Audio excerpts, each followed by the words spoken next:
We have Love Covenant Olufemi. Love is passionate about using creativity and visual storytelling to inspire people. He has always had a flair for artistic expressions, from drawing and music to photography and graphic design. But it was the camera lens that truly captured his heart and opened the path to a career in cinematography and video editing. Today, he is a filmmaker, a cinematographer, and a video editor dedicated to crafting powerful visuals and creating art that moves people. Please, with a round of applause, let us make welcome Love Covenant Olufemi. There are so many opportunities for videographers today.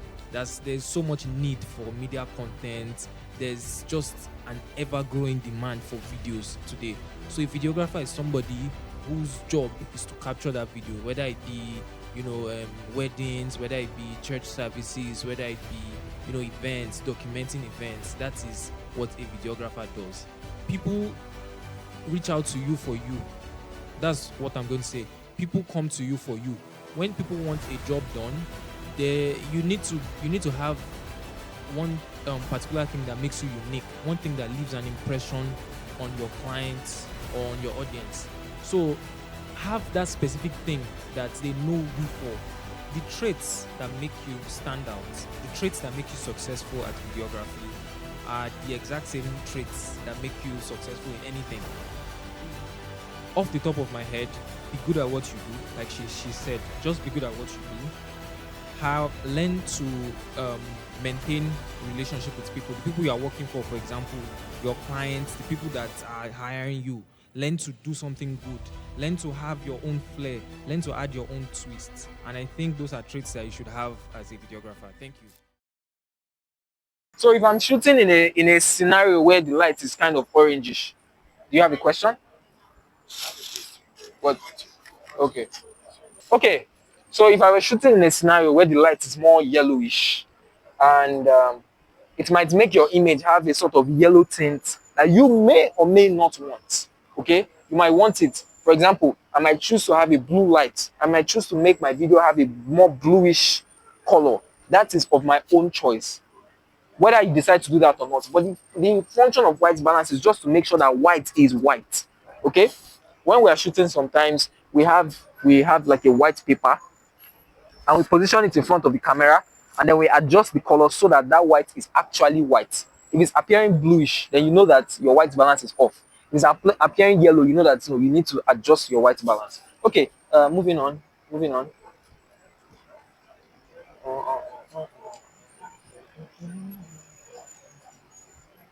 Depth of field. Okay, depth of field is the size or area in your image where objects appear acceptably sharp. It can be shallow or deep. Now, I explained earlier blurry background. So blurry background is as a function of a shallow depth of field. If you have a shallow depth of field, it means that if I were to shoot what? Depth of field, DEPTH of field. Okay, so what that means is just how much of a video can I capture that is sharp or that is blur. If I have a shallow depth of field and I was shooting this brother, it's just like portrait mode on iPhone. Do we know portrait mode on iPhone? Or just blurry background? It would mean that the subject that I'm focusing on will be sharp, while everything else in the background will be blur. That is called shallow depth of field. If I'm shooting with a deep depth of field, it will mean that everything will be in focus. So the same sharpness at which I can see this brother will be the same sharpness at which I will see everything else. Yes, so that's just depth of field, just how blurry or how sharp your image is. Moving on. So now I want to explain something called exposure triangle. Now, if you, in our previous segment, there, for example, now I talked about aperture. If you open your aperture, it can affect how bright the image is. I also said something about ISO. If you increase your ISO, it can also affect the brightness of an image. I also said something about shutter speed. If you open your shutter speed for longer, it means that what? More light will enter into the camera, and that also influences how bright the image is. So how do we balance this thing? That is what is explained in exposure triangle. So, like I said, these three settings, ISO, can we all see this? Yeah. These three settings, ISO, shutter speed, and aperture, can all impact the brightness of the image, which is why you have to work hand in hand to ensure that you get what you want. Okay, for example, ISO now, for example, cameras, it's usually good to shoot with a lower ISO. Okay, when you increase the ISO too much, you might start to get grain and noise in your image. So it is best to just, some cameras, like Sony, the manufacturer will tell you that, oh, this is the base ISO for this camera, to mean that the point at which you can get the best image quality, it could be at 3,000, it could be at 2,000, okay? But you might have to increase it depending on your scenario. But then shutter speed, another effect of shutter speed is motion blur. If you are shooting at a higher shutter speed, say 1 over 250, it would mean that the shutter is open for a much smaller period of time, which means it can capture much sharper images. I hope you understand that. Okay.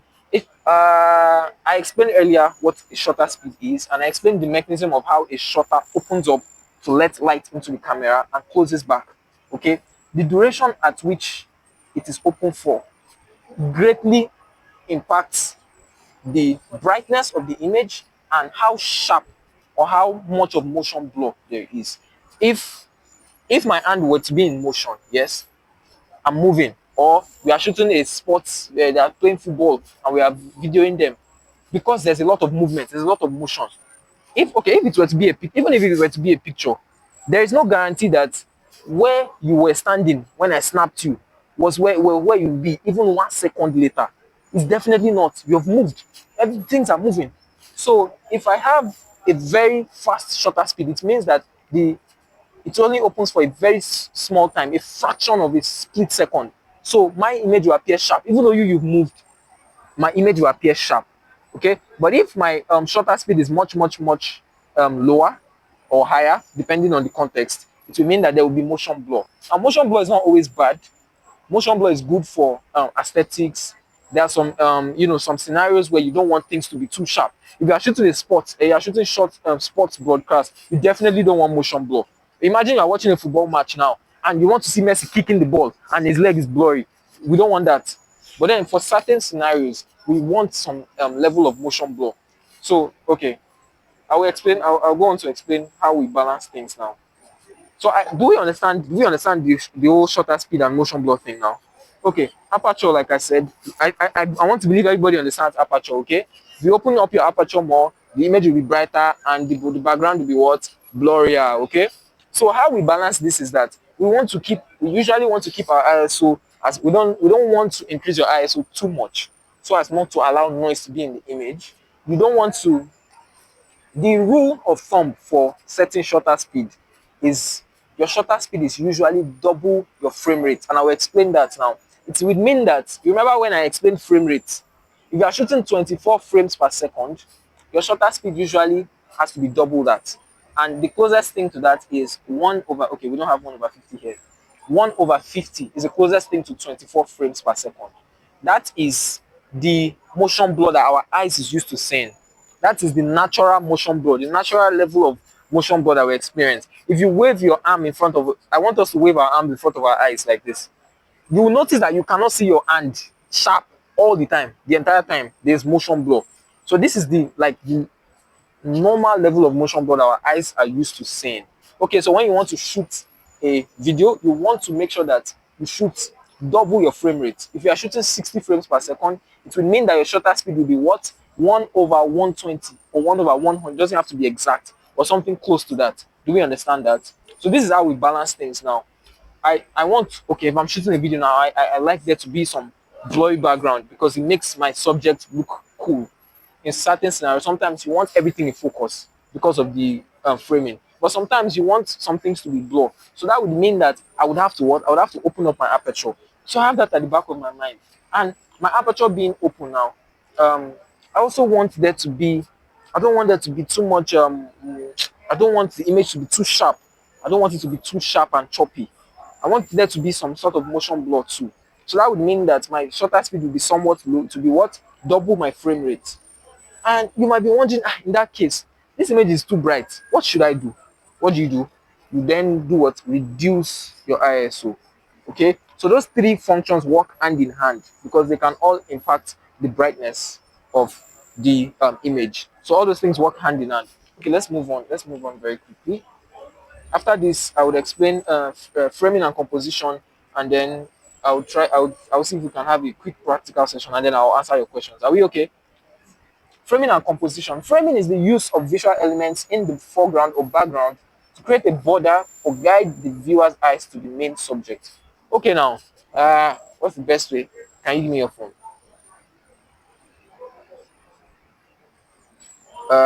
Can we all see this?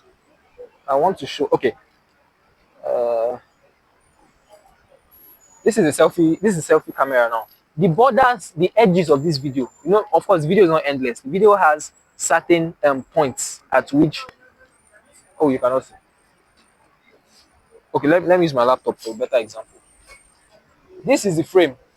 Very simply, this is the frame. The border, the edges of the picture or the video, that is the frame. There are different, some people shoot vertical videos like TikTok. Some people shoot horizontal, okay?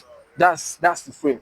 Composition are some set of rules and some set of things that we do that makes the video look good. That just makes the video or picture look as good as possible. Some of these things they've been tested over time. Some of these things we learned from painters, we learned from artists, and they were passed on. And, it's just like and it helps to know some of these things. You might just shoot a video, you won't know why the video is fine, but it's because you are following some of these rules. Okay, our eyes just some of these things they just make the video look good without thinking too much about it. So I'm going to explain 3 composition techniques, and then we'll move on to the practical session. Rule of thirds. Okay, rule of thirds is if you were to divide your frame in this scenario to 3 horizontal and 3 vertical. Can we all see this? And huh? You can do this on phone. There's something called grid. In your settings, just go to camera grid. You can turn it on. Okay. So, and I want you to take note of this. You can actually practice this when you get home, whenever you want to shoot videos. Something that you have at the back of your mind. The rule of thirds. It means that when you divide your frame into 3 horizontal and 3 vertical segments, and you place your subject around the areas of where these lines intersect, it naturally just looks good.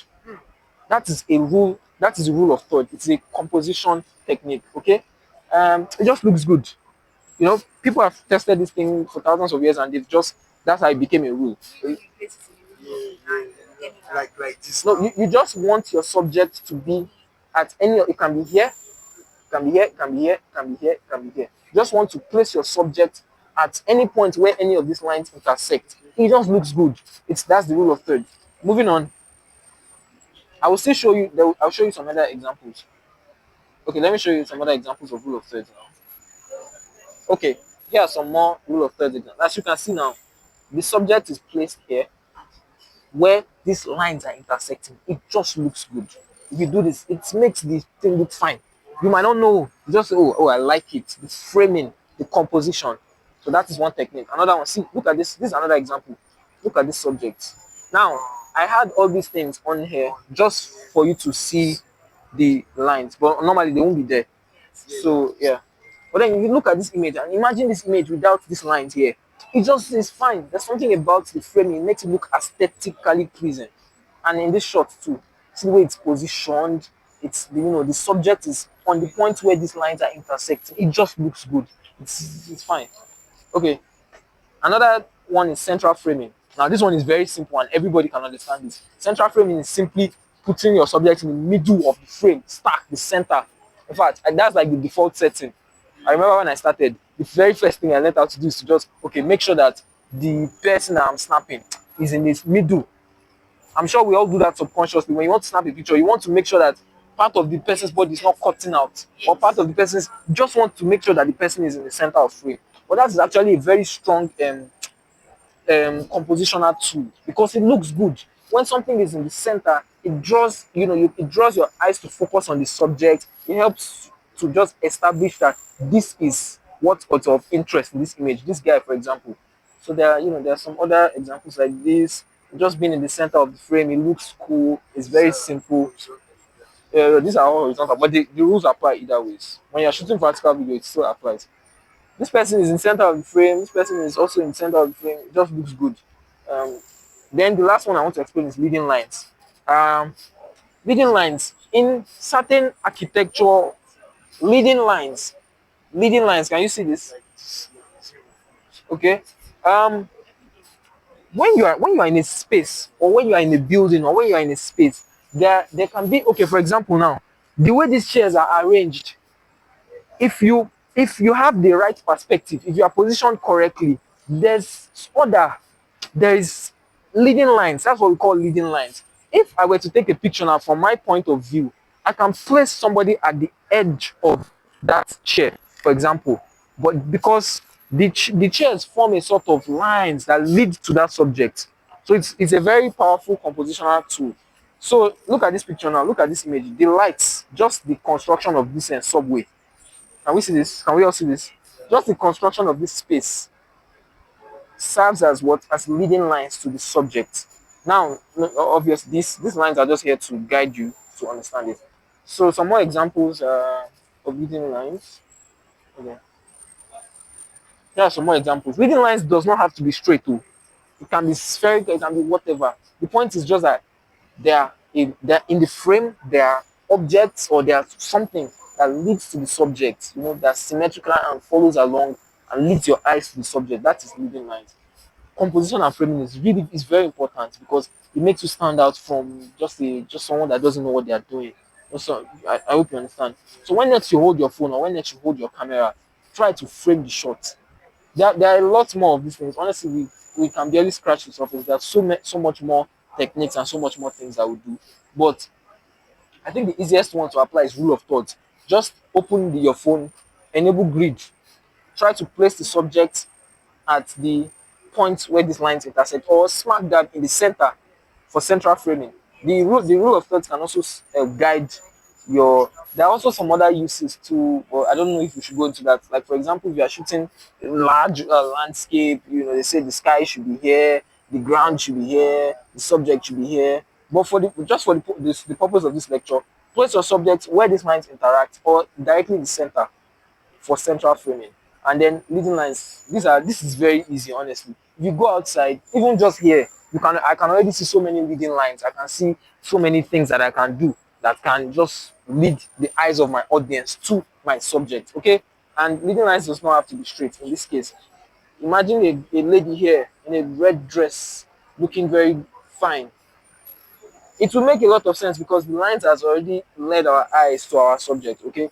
So I think that is that for um, composition techniques. Now, I have a camera here. I want to very quickly demonstrate that exposure triangle that I explained earlier. I want to show you how to do it, how I do it, how I balance it. Okay.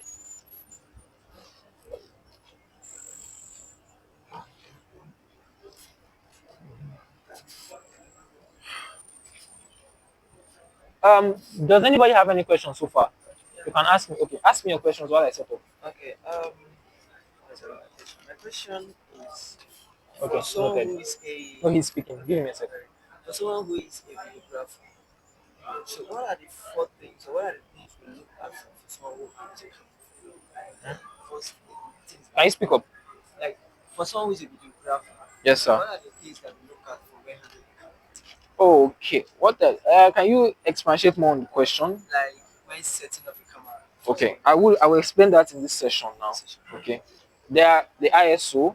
Honestly, camera settings are endless, but the ones that you use immediately to set up an image: ISO, shutter speed, aperture. A lot of my lens, for example, has a fixed aperture, but some lenses can give you variable aperture. Some don't even come with the lens. Some come with the camera. It's the camera that determines the aperture. So those things, when you want to shoot an image, like I said, the things that you should have at the back of your mind is framing and the exposure triangle, because they can very easily influence, how your image looks like. For example, the motion blur, the blurriness, the brightness. I hope you understand that. So the major settings I will look for when shooting: ISO, shutter speed. What was that last? What was that other one? Aperture. And okay, okay, And my second question, okay. yeah, now the whole for someone like that, does it also apply to someone who is a content creator? Mm, uh, Honestly, I feel like a lot of people are content creators these days. This is the age of content creation. Um, But I have an opinion that content doesn't always have to be video, honestly. Content can be writing, it can be art. I feel like content is not always video. You know that, yeah, there are people that write blogs and they also call that content too. So let's just let that be that distinction. Content creators hire videographers to shoot their video content for them. Okay, I think the term content creator is more centered around the content that you produce. Rather, but then videography is, we're done. Oh my god, okay. We're literally done. We have only 4 minutes left. Let me just answer your questions very quickly, okay? Okay, I'm I wanted listening. to ask some of the things you explained there. Do you also apply to like mobile phone? Yes, I mean, no, okay. So the thing is, even with cameras, some cameras, like on most cameras, you can shoot manual or automatic. Okay, but then the very thing that makes you distinct from an amateur and you start moving to professional is when you start shooting manual. What manual means is that you you choose your own settings by yourself. The phone doesn't give you so much flexibility. It automatically chooses the settings for you, but you can still tweak it. On iPhones, there are some things that you can do to choose your own settings by yourself. So it does apply, but it's just the level of flexibility that you get. And it's the same with camera too. But you know, as you're a videographer, it's your job to shoot video. So it's your job to understand it. You don't just leave it to the camera and just choose automatic whatever it gives, whatever setting because I mean it gives you based on just assumptions. You might have a vision in mind. You might, okay, I want this shot to be dark. I want this shot to be more, there should be more motion blur. I want this to be not blurry. I want the whole church to be sharp so everybody can see everything. Those are things that decisions that you consciously make as the videographer. Those are why we have to understand some of these things. So it does apply for. You have another question? Some cameras give another option in terms of No, all cameras, yeah, yes, of course, you know, depend, but then not for the basic settings. You know, there are complex settings. There are some people that want like the exact shade of blue. Like as I'm shooting it, there's something called color grading.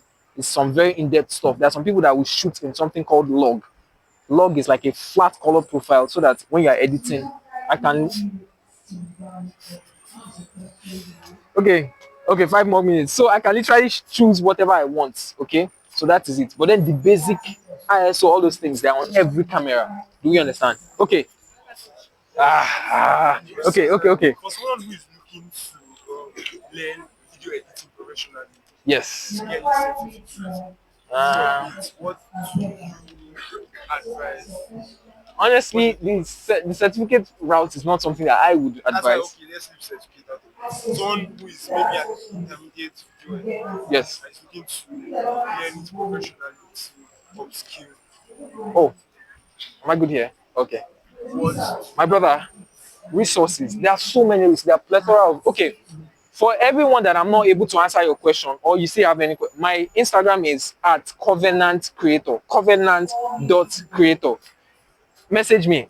There's so Covenant. Covenant is not spelled CON. Yeah, it's spelled COVENANT dot creator. Okay. Text me on Instagram, ask me questions. I can send you videos, I can send you tutorials, I can send you PDFs and things that can help. So honestly, I'm always upskilling, I'm always learning, I'm always watching. There's a new trend now. There's one new effect that everybody's doing. I want to go and learn it, I want to go and watch it. So just upscaling to go from that intermediate to professional is learning. what do you advise? What I did personally was I watched videos. Okay, depending on what software you want to use, I use DaVinci Resolve, I use Premiere Pro. A very good way to go is to use their official. Some of these softwares they have official tutorials, they have official courses on YouTube. But then you can also do third-party creators. Okay, if you are just starting out for the first time, you can go to their official course and go through their entire rundown of their how to use their software. But then I advise that you also go to third party creators because those third party creators are not teaching you official, they are teaching you as a creator, they're teaching you the tools, the perks, the things that they also do. Have I answered your question? Thank you. Who's next? my question is if you shoot your video in 4K Yes. and you export it in 4K, like really like okay, if Yes. you don't shoot your video in 4K and you export it in 4K, Mm, like would the 4K whatever still be there? no. Since you okay, No, so if you did one not, thing if you that didn't shoot, yeah, if you didn't shoot in 4K and you exported in 4K, you are deceiving yourself. Because how should I say it? 4K is the number of pixels inside that video. Okay, there's AI nowadays. AI can do some amazing things. It can literally upscale your video. It can literally add, if you are shooting slow mo, for example, and you didn't shoot in a high frame rate, AI can literally help you to create fake frames in between the frames that you did. But then 4K is still 4K. Okay, that's why when there are people that shoot videos now. If you are shooting 4K on your iPhone and you zoom it in very much, you know that you've already zoomed in on that 4K. So the pixel density is much lower. The video is much blurry. But then technically the video is still in 4K. But you know that. So if you want to shoot through 4K and just don't deceive yourself. Thank you. Does anybody have any? Okay. If you want to use the third party creator, is it Yes. third party app like Black Magic No. Black Magic is the people that make the software. But there are so many other people like you that have used the software for years. They understand it. They have YouTube channels. Some of them have courses and they explain it. They go in detail, in deep detail, and they explain. YouTube is such a great place to learn. There's thousands of resources. I can send some to you. And okay, and does anybody else have a question? No, the menu come to Instagram. God bless you, my brother. Well, okay, I'm listening to you. So they say that iPhone cameras are better, Samsung cameras. Is it that it's from the settings that other cameras? Honestly, the quality of the camera is subjective. Honestly, depends on what you are looking for. Me personally, I don't like phones. I don't really like phones, but it's because of what I am personally looking for. I'm personally going to shoot. I like to have flexibility with my image. I like to be able to do certain things. So it depends on you as a videographer. The power lies in your hands. Do you understand? If they tell you the iPhone is better and you are using a Samsung and you like Samsung, my brother, use Samsung. Does that answer all our questions? Does that answer our questions? Your Instagram. Okay, thank you. I'm already getting notifications. as I hear. Thank you, everybody. I look forward to. Okay, thank you, guys.